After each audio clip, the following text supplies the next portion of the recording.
दोस्तों एक बार फिर से बिहार में बहुत बड़ा सियासी धमाका हो चुका है।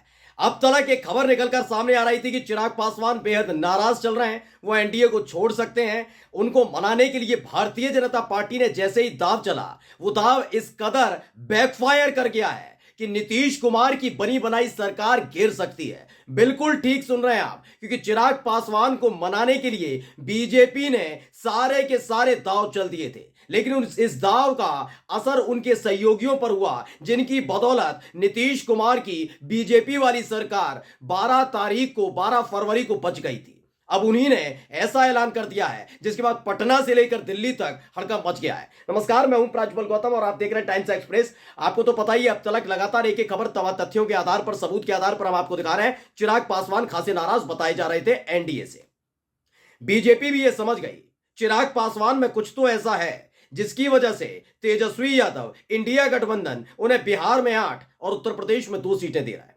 इसके बाद पूरा खंगाला गया तो पता चला कि बीजेपी के तमाम सहयोगियों के पास वो चेहरा नहीं है जो तेजस्वी यादव की काट कर सके।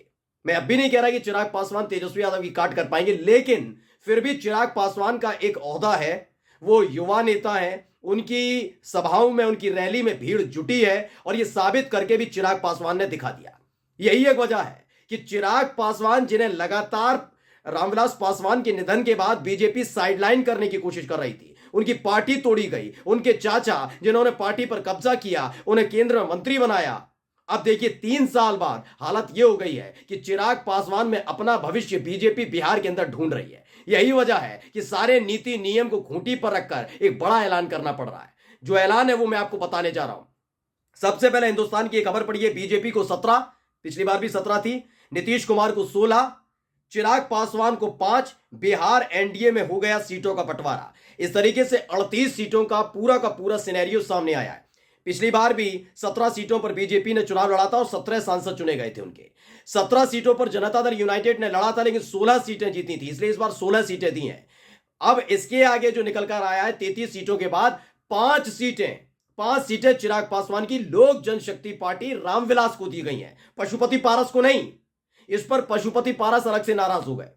उनका कहना था कि इस वक्त मौजूदा स्थिति में देखा जाए तो लोक जनशक्ति पार्टी जो पशुपति पारस वाली है, उनके 5 सांसद हैं। चिराग पासवान पर क्या है, उनके पास 1 सांसद है, ऐसे में 5 सीटें उनको क्यों? लेकिन यहीं पर सारा का सारा खेल बिगड़ गया, क्योंकि बात पशुपति पारस की नहीं है। खबर है कि उनको राज्यपाल बनाने का ऑफर दिया गया है, लेकिन इसके अलावा एक बहुत बड़ी खबर यह है कि जीतन राम मांझी ने तेवर दिखाने शुरू कर दिए हैं। सबसे पहले बड़ी खबर आपको दिखा रहा हूं। देखिए, जीतन राम मांझी की तरफ से जैसे ही बगावती सुर अलापे गए, वैसे ही फौरी तौर पर पहली फुर्सत में भारतीय जनता पार्टी के नेता और तो और नीतीश कुमार की सरकार में डिप्टी सीएम सम्राट चौधरी मुलाकात करने पहुंच गए। खबर पढ़िए, दैनिक भास्कर ने छापी है। चिराग माने तो मांझी रूठ गए, मनाने के लिए मांझी आवास पहुंचे सम्राट चौधरी। 3 लोकसभा सीट की मांग कर चुकी है हम पार्टी। अब आप फिर सुबह दोबारा सिनेरियो देखिए और समझिएगा। 17 सीटें अगर बीजेपी को मिलती हैं, 16 जेडीयू को मिलती है और 5 चिराग पासवान को दी जाती है, तो कुल मिलाकर जोड़ती हैं 38 सीटें। बिहार में 40 लोकसभा की सीटें हैं, अब बची 2। खबर है कि हिंदुस्तानी आवामी मोर्चा को सहयोगी दल होने के नाते सिर्फ 1 सीट दी जाएगी। उपेंद्र कुशवाहा को, जो 2 सीटों पर दावेदारी कर रहे थे, 1 सीट दी जाएगी। लेकिन जीतन राम मांझी इस बार अड़ गए। वही जीतन राम मांझी जो 28 जनवरी को महागठबंधन की सरकार गिरने के बाद और सत्ता में आने के बाद से ही लगातार 2 मंत्री पद की मांग कर रहे हैं। वही जीतन राम मांझी जिन्होंने फ्लोर टेस्ट से पहले अपने बेटे संतोष मांझी के लिए मलाईदार मंत्रालय की डिमांड कर दी थी। वही जीतन राम मांझी जिन्होंने 12 तारीख को फ्लोर टेस्ट के फौरन बाद ही बताया था कि दूसरा पक्ष यानी कि आरजेडी की तरफ से ऑफर आया था कि वो मुख्यमंत्री बन जाए, लेकिन वो एनडीए के साथ रहे, बीजेपी के साथ रहे, नीतीश कुमार के साथ रहे। वही जीतन राम मांझी जिन्होंने डंके की चोट पर कह दिया था कि अगर फ्लोर टेस्ट में उनके 4 विधायक नीतीश कुमार के समर्थन में वोट कास्ट न करते तो नीतीश कुमार वाली यानी जेडीयू और बीजेपी वाली सरकार भरभरा कर गिर जाती, इसलिए मैंने एहसान चुका दिया है, नीतीश कुमार का एहसान उतार दिया है। ये तमाम बातें खुद जीतन राम मांझी ने कही है, किसी और ने नहीं कही है। यानी अभी भी खेल पूरा बिगड़ा हुआ है। इस आधार पर उन्होंने 3 लोकसभा की सीटों पर दावा ठोका था। मैंने बताया था 12 सीटों पर अपना अपना दावा ठोक रहे थे। संतोष मांझी की तरफ से कहा जा रहा था 11 से 12 सीटें, लेकिन निकल कर क्या आया, कम से कम 3 सीटें चाहिए।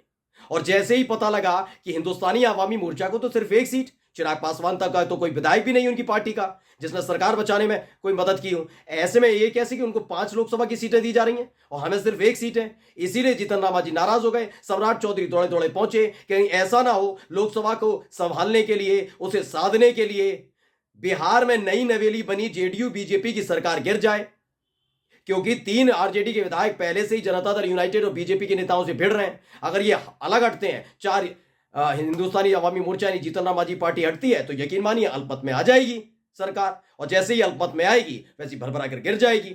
और ये लोकसभा चुनाव से पहले बीजेपी रिस्क नहीं लेना चाहती। अब वो बुरी तरह से फंस गई, कैसे मनाया जाए। देखिए खबर भी है, फर्स्ट बिहार झारखंड ने लिखा है, सीट शेयरिंग में अब मांझी ने फंसा दिया पेच, संतोष सुमन ने प्रधानमंत्री मोदी की पाले में डाली गेंद। क्या कहा गया है इसमें, सबसे आखिरी वाली खबर पढ़कर बताऊंगा। सबसे नीचे लिखा हुआ है, किसने कहा, यह संतोष मांझी ने कहा। उन्होंने कहा कि हम लोग पूरी मजबूती के साथ और बिना किसी शर्त के साथ है। ठीक है ना, चलिए बहुत अच्छी बात है। आगे कहते हैं, हम लोगों ने प्रधानमंत्री नरेंद्र मोदी पर सारी चीजों को छोड़ दिया है। किन चीजों को छोड़ दिया आगे जाके बताता हूं। यानी अभी भी अपनी शर्त पर अड़े हुए हैं, कह रहे हैं शर्त पर नहीं, लेकिन हम मोदी पर छोड़ दिया, करिए और उसके बाद ही तो फैसला लेंगे। इतना विश्वास है कि हमारा सम्मान बरकरार रहेगा और सभी 40 सीटों पर मिलकर जीत दर्ज करेंगे। उन्होंने कहा धैर्य रखिए, किसको कितनी सीट मिलेगी कल परसों तक सब कुछ स्पष्ट हो जाएगा, लेकिन हम लोग नाराज नहीं है। यानी कि अभी जो चीजें कही जा रही हैं वो सिर्फ शिफूगा है, छोड़कर देखा जा रहा है। चिराग पासवान मानते हैं नहीं मानते हैं, क्या होता है क्या नहीं होता है, और उसके बाद आगे फैसला लिया जाएगा। यानी चिराग पासवान अभी माने ये खबर नहीं है। खबर यह है सिर्फ 5 सीटों का ऑफर दिया जा रहा है, बताया गया। वहीं गया लोकसभा सीट पर दावा ठोकने के सवाल पर संतोष सुमन ने कहा कि हमारी शुरुआत गया से हुई और गया हमारी कर्मभूमि रही है। ऐसे में कार्यकर्ता चाहते हैं कि हम लोग गया से लोकसभा का चुनाव लड़ें। अब खेल यह है कि ऐसे कैसे हो जाएगा कि गया सीट उनको मिल रही, चलिए 1 सीट के हिसाब से गया वाली दे दी, लेकिन 3 सीटें हिंदुस्तानी अवामी मोर्चा की तरफ से मानी जा रही हैं। अब ऐसा भी नहीं है ना कि अभी संविधान में तुरंत फुरत अंतर किया जाए, झारखंड की कुछ सीटें बिहार में ले आए, अपने सहयोगियों को मना ले, ऐसा तो कर नहीं सकती सरकार। अब करें क्या, फंस गए। या तो बीजेपी को अपने हिस्से वाली कुछ सीटें देनी होंगी अपने सहयोगियों को, नहीं दी तो नीतीश कुमार वाली और बीजेपी वाली सरकार बिहार में गिर जाएगी, दे दी तो खुद वो सिमट कर रह जाएंगे। अब समझ नहीं पा रहे चल क्या रहा है, क्योंकि एक को मनाने जाते हैं दूसरा नाराज, दूसरे को मनाने जाते हैं तीसरा नाराज, तीसरे को मनाने जाते हैं तो फिर पहला वाला नाराज हो जाता है। पशुपति पारस को मनाने के लिए राज्यपाल बनने का ऑफर जरूर दिया गया, लेकिन अब खबर यह है कि राज्यपाल बनने के साथ साथ उनकी पार्टी का क्या होगा, उनकी पार्टी कौन संभालेगा। और चिराग पासवान यही तो चाहते हैं कि रामविलास पासवान के निधन के बाद, उनके पिता के निधन के बाद जिस तरह से उनकी पार्टी पर कब्जा किया गया, उनके पिता की पार्टी पर कब्जा किया गया, वो इंतकाम की आग बुझी नहीं है अभी। ऐसे में पूरी तरह से पशुपति पारस के जो गुट है उसको खत्म करने के बाद ही चिराग पासवान का गुस्सा शांत होगा। लेकिन ऐसे में अगर हिंदुस्तानी अवामी मोर्चा और उपेंद्र कुशवाहा को मनाया नहीं गया तो क्या होगा, समझ ही सकते हैं। नमस्कार।